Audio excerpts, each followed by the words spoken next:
So this morning I've got Michael on with us today, and he just finished our training, and we're going to chat with him about his thoughts on that and how that kind of experience was for him. If you would, could you just maybe share briefly kind of what your business background and work experience was before you got into this, and what kind of led you down this path to healthcare and medical billing specifically? Okay. My previous business background specifically is zero. I've never worked in business before. I'm a scientist. So I have been doing biomedical imaging research with MRI for the last 15 years or so, after having gotten a PhD in psychology and neuroscience. So it's sort of at the interface of brain function and sensory processing and stuff like that, trying to understand how those networks all work together. After working in that for a long time, as interesting as that might have sounded, there are things that go along with working in academia that are not so pleasant, specifically politics of working in academia and trying to move up the ladder and stuff like that. And just this past year, I kind of got fed up with it, where the bad was outweighing the good, and decided to walk away from it as a full-time career. So from there, I explored lots of different options for starting a business. I sort of started probably a few years ago, actually, just getting interested in the ideas of running a business or having my own business and sort of being my own boss and paving my own way and such, that I really considered a lot of things, searching for all kinds of franchises, businesses for sale, local businesses, other stuff like that. And I decided that having the biomedical background, the easiest thing to transition is to use the knowledge that I already have to do something related to it. So as a psychologist, I'm pretty good at talking to people and sort of feeling them out. And then as a cognitive neuroscientist, I really have good command over just what I think will be clinical neurology in general. So and biomedical stuff in general. I'm familiar with a lot of the physiological systems from the research years. So I figured I would have no problem talking to them on a very professional level, like a higher level of science and medicine. And that might give them a little bit more confidence to invest in me as their office management team or something like that. So that's kind of the story of where I've been and how I got to where I'm at. Oh, okay.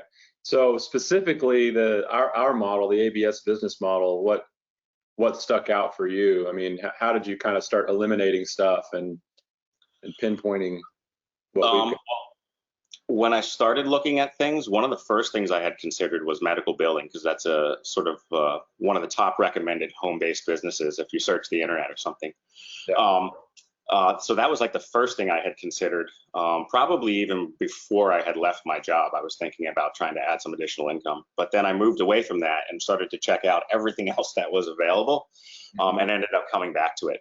And what attracted me specifically to the ABS model and set of systems was the fact that it's integrated and offers a complete package as well as submodules. So a lot of the other softwares out there seemed like they were offering only one service, like just an electronic health records, and then it would say, we can recommend you other people to work with for your medical billing and coding and stuff like that. But I know from my own experience of having worked with lots of softwares for data processing in the past, every time you have to learn a new software, you're losing some of the productivity time. And the integrated packages just flow a lot better and keep things neat for you, in my experience. And I sort of expect that the ABS system would do the same for my clients and me. Yeah, you're exactly right. A big differentiator is for a lot of the ancillary stuff that you're able to offer with us.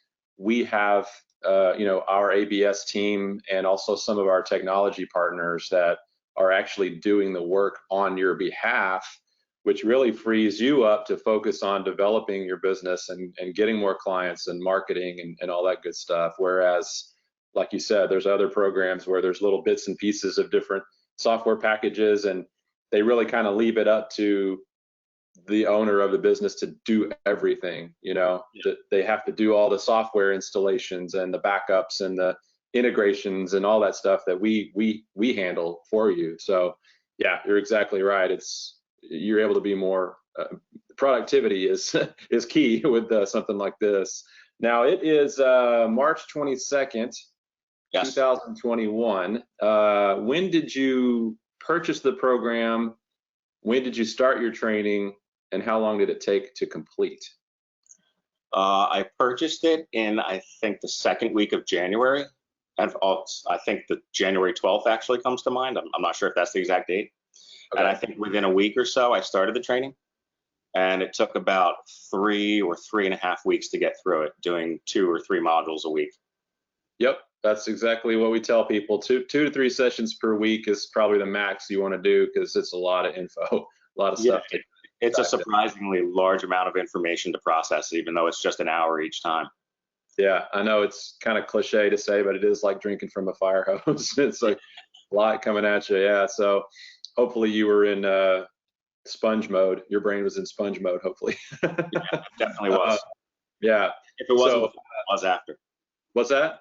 If it wasn't in sponge mode before, it certainly was after. Great. So let's see. So did you feel like your trainer had all the experience to help guide you through the program? I mean, just kind of give me some thoughts on the training overall. What were your thoughts? I mean, was it what you expected? Was it more? Was it what? It was honestly, I didn't really have much of an expectation. I didn't know what to expect. I didn't know if it was going to be sitting at the computer for an hour each time, actually plugging in data and practicing doing the medical billing and coding itself, or if it was going to be like practice interviews or something like that to try to get you up to speed. But I found it very adequate and very informative. Cynthia was my instructor, and the presentations were very well organized, and she sent out copies of the slides as PDFs beforehand. So it gave me an opportunity to preview and then watch her presentation and then review afterwards. So I think that helps a little bit of it sink in, because like you said, it's a lot of information. I would say I feel much more confident in the array of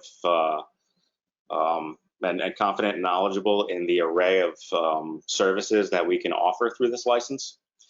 And after the training ends, the LSS website has actually filled in a lot of the blanks for me. So I've been watching a lot of those videos and trying to get prepared for what happens when I actually do sign on a client and they start to go through their training and stuff like that, so I can sort of be prepared beforehand to let them know what they're in for too. Yeah, it's tough to do all that role playing stuff in the initial sessions because of just the sheer amount of content we have to give you. But yeah, that's exactly why that support side is there, and you have lifetime access to that. And as I'm sure you've seen, we're continually doing updated webinars, and we've got specific webinars on proposals and pricing, and well, what happens if they say this? What do I say? That sort of thing. So yeah, so that's good. That's good feedback. I appreciate that. Let's see. So you did do your intro call with our support team with Tim, right? Did you already? Yes. Yeah. So you got introduced to him, and he gave you a brief little tour of the support site. Did he do that? No, I think we just had a conversation. I'd already been through the support site quite a bit. So Okay. I was pretty familiar with it already. Okay. Yeah. Usually people do those calls with him, and they haven't even really spent a whole lot of time logging in there. So he kind of shows them around, but that's good. No, we spent our time talking about sort of his role in helping me get things started up when I'm ready to get to the point where I have actual interviews with people and start doing practice analyses and such. Right. So yeah. So now you're at the point where you received your certificate, right? You got your Yeah. You sent me a picture of that. Yeah. So you got your CMRM certificate. Now you've got a plan, and now it's just time to work that plan and keep working the plan until it falls into place. I mean, it's almost kind of a numbers game at this point, where you're out there doing a certain amount of meetings and all that. So do you have any prospects right now? Do you have some potential referral partners? What kind of activity have you been doing so far?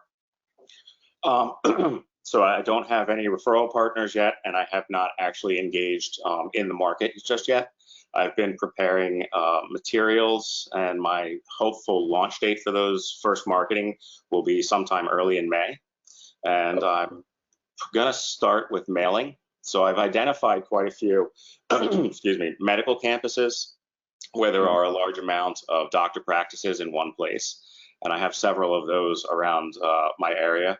And so I'm putting together sort of form letters, but they'll be personalized and mailed out individually to each one, and also trying to put together a small like postcard as a mailer as well to get people's attention. And those will go out sort of in a series of every couple of weeks, just to get their attention and see who bites for a phone call or just an inquiry about the business or something. And then I've also identified, or I'm building a schedule rather, of when those offices actually have their rep days, so that I can also walk in or make an appointment to go in and actually talk to the manager for an hour or something like that to see if I can get some interest from them. So that's all going to start hopefully in May. It's taken me a little while to get started, but I've had a few other things going on, and I'm going to be moving in a month, so I just wanted to wait until I got moved. Oh yeah, that's going to take some time to get that sorted out. Are you moving to a different state or just down the street or what? I'm just moving 10 miles away, actually. Oh, okay. So when I left my position in academia, I was in Florida, and I moved back up to Pennsylvania, where I'm from.